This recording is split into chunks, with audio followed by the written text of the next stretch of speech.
کیا رنگین برقع پہن سکتے ہیں؟ آج کل خواتین مختلف رنگوں کے برقعے پہنتی ہیں، کیا مکمل حجاب کرتے ہوئے مختلف رنگوں والے برقعے استعمال کر سکتے ہیں؟ محمد اظہر صاحب مہاراشٹر سے پوچھتے ہیں۔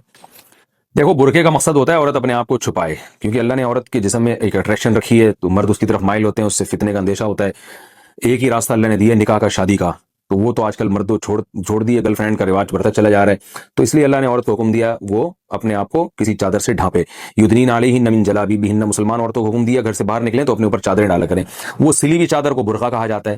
اب چادر اتنی اٹریکشن ہو، اس میں اتنی چمک پٹیاں لگی ہوئی ہوں کہ وہ چادر ہی کی طرف لوگ مائل ہونا شروع ہو جائیں، تو یہ پردے کا جو مقصد تھا وہ تو حاصل نہ ہوا۔ ہم یہ نہیں کہہ رہے کہ کوئی میلی چادریں پہن لیں یا ایسی گندی سڑی ہوئی چادریں پہننے کے مرد اس سے بدبو آنا شروع ہو جائے، ہم یہ نہیں کہہ رہے، لیکن اتنی اٹریکشن چادریں پہننا یا ایسے اٹریکٹیو برقعے پہننا کہ وہ اس برقعے ہی کی طرف لوگ مائل ہونا شروع ہو جائیں، یہ بہرحال اس کے مزاج کے خلاف ہے۔ تو اس لیے تھوڑی بہت اگر کسی نے برقعے میں زینت اختیار کی ہے، اس میں تو شاید اس کو ناجائز نہ کہا جائے، لیکن بہت زیادہ جو اٹریکٹیو قسم کے برقعے آ رہے ہیں، فٹنگ کے برقعے بھی آ رہے ہیں، اب یہ بہرحال غلط ہے، اس کی کسی صورت میں اجازت نہیں دی جا سکتی۔ عورت کون سے کپڑے نہیں پہن سکتی؟ کیا عورت قمیص کالر بنا سکتی ہے اور سفید رنگ کا لباس پہن سکتی ہے؟ کیونکہ ہم نے سنا ہے کہ اس سے مردوں کی مشابہت ہوتی ہے۔ بنت عبداللہ بمبئی سے۔ دیکھیں، عورت کے لیے لباس میں 3 شرطوں کا ہونا ضروری ہے۔ نمبر 1، لباس نے پورے جسم کو، بلکہ 4 شرطیں۔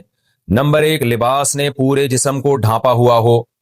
نمبر 2، لباس اتنا چست نہ ہو کہ جسم کے اعضاء کا ابھار بالکل واضح نظر آتا ہو۔ نمبر 3، لباس اتنا باریک نہ ہو کہ اس سے اسکن یعنی کھال نظر آتی ہو۔ نمبر 4، ایسا لباس نہ ہو جس میں مردوں کی مشابہت ہو۔ اب یہ جو کہا ہے کہ سفید کلر یا کالر پہننا، تو کالر یا سفید کلر کی بات نہیں ہے، بعض سفید کلر ہوتے ہیں لیکن وہ عورتیں ہی پہنتی ہیں، وہ مرد نہیں، وہ والے یعنی وہ ایسا ڈیزائن ہوتا ہے اس سفید کلر کا کہ وہ اس میں مردوں کی مشابہت نہیں ہوتی۔ اب کوئی خاتون سفید کلر کی، اگر ایک مثال دے رہا ہوں، ساڑی پہن لیں تو مردوں سے مشابہت تھوڑی ہے، کیونکہ مرد سفید کلر پہنتے ہیں مگر ساڑیاں تو نہیں پہنتے نا۔ ویسے تو آج کل یہ جب سے ہومو سیکسولیٹی رائج ہو رہی ہے، کچھ بغیرت قسم کے مرد ہیں جو ساڑیاں پہن کے اور چوڑیاں پہن کے بھی گھوم رہے ہیں، تو بغیرتوں کے علاوہ کی بات کر رہا ہوں میں۔ تو نارملی سفید کپڑا عورتیں بھی پہنتی ہیں، عبایا ہوتی ہیں بعض سفید کلر کی، تو اس میں کوئی مردوں سے مشابہت نہیں ہے۔ اب مردوں سے مشابہت کس لباس میں ہے، وہ ہر قوم کا کلچر الگ ہے، تو یہ خود فیصلہ کریں۔